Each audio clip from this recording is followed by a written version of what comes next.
Leo tunamzungumzia swahaba ambaye amepewa sifa na Mtume Muhammad sallallahu alaihi wasallam ya aminu hadhihi al-umma, sifa ya kwamba ni mwaminifu wa umma wetu huu.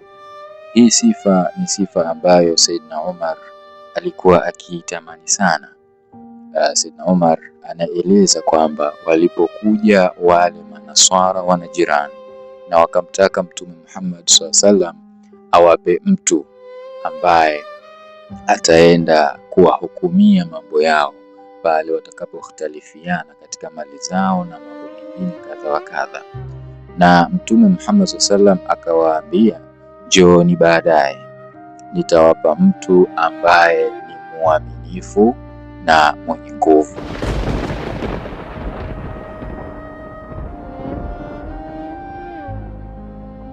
Kwamba alitamani mno kuipata nafasi hiyo, si kwamba alitaka apate nafasi ya kutumwa aende kule, la, bali alitamani zile sifa ambazo zimetajwa na Mtume Muhammad sallallahu alaihi wasallam basi aweze kuzipata yeye.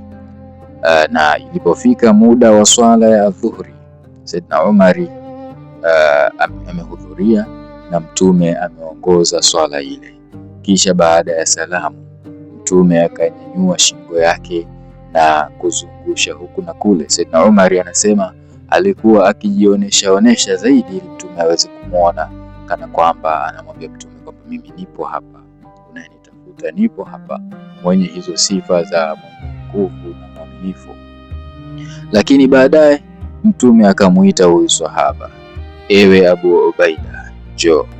Na Abu Ubaida akapata fursa hiyo ya kupelekwa kwa manaswara wale wa Najran. Aminu hadhihi al-umma, amepewa sifa hii na Mtume Muhammad sallallahu alaihi wasallam ambaye naye ni as-sadiqu al-amin. Moja katika mambo makubwa aliyoyafanya sahaba huyu ni jambo ambalo linafaa kila mwenye imani aweze kulizingatia. Ni jambo ambalo linaonyesha ushujaa mkubwa kiasi kwamba Allah subhanahu wa ta'ala akateremsha aya kuhusiana na sahaba huyu, kuhusiana na kile kitendo ambacho amekifanya. Huyu Abu Ubaida ibn al-Jarrah alikuwa ni mtu mahiri katika mapambano, ni mtu mahiri katika mapigano. Ilipotokea vita vya Badri, naye hakuwa nyuma, alikuwa mstari wa mbele. Kutokana na ushujaa wake wa vita, ujasiri wake wa kulenga shabaha na kupasua kilengwa kati na kati na kukirarua kabisa, maadui wa Uislamu walijitahidi mno kumkwepa Abu Ubaida, kwa sababu walifahamu kwamba kifo chao kingetokea mikononi mwa Abu Ubaida kwa jinsi vile alivyokuwa mahiri katika mapigano. Wakati makafiri wakimkwepa yeye, Abu Ubaida alikuwa akishambulia katikati kwa nguvu mno, na alikuwa hachukui tahadhari yoyote kuhusiana na umauti, isipokuwa mtu mmoja miongoni mwa makafiri. Yeye alijipa kazi moja tu ya kumwinda Abu Ubaida. Wakati wenzake wakimkwepa, yeye alikuwa akimsogelea. Abu Ubaida alimuona mtu huyo, naye Abu Ubaida akawa anajitahidi kumkwepa kafiri huyo. Hali iliendelea hivi mpaka pale ambako kafiri huyu aliziba njia ya Abu Ubaida kuweza kuwashambulia makafiri wengine. Hapo Abu Ubaida alifanya jambo moja la kishujaa.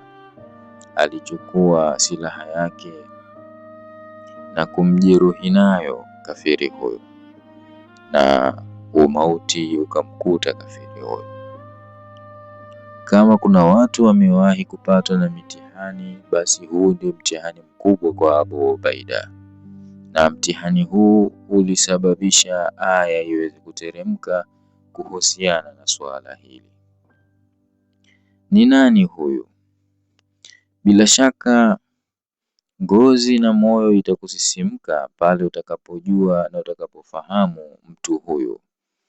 na moyo wako hautotulia nitakapokuambia kwamba mtu huyu alikuwa ni baba yake mzazi Abu Ubaida ibn al-Jarrah. Hapo ikateremka aya la tajidu qauman yu'minuna billahi wal yawmil akhir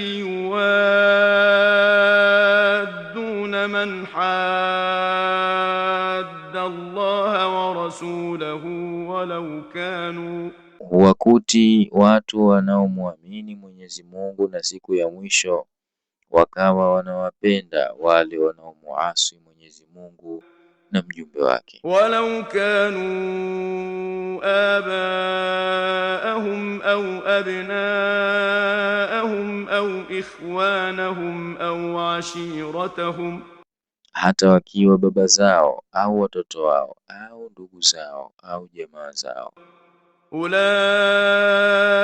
kataba fi qulubihimul imana wa ayyadahum bi ruhin minhu ويدخلهم جنات تجري من تحتها الأنهار خالدين فيها رضي الله عنهم ورضوا عنه أولئك حزب الله ألا إن حزب الله هم المفلحون.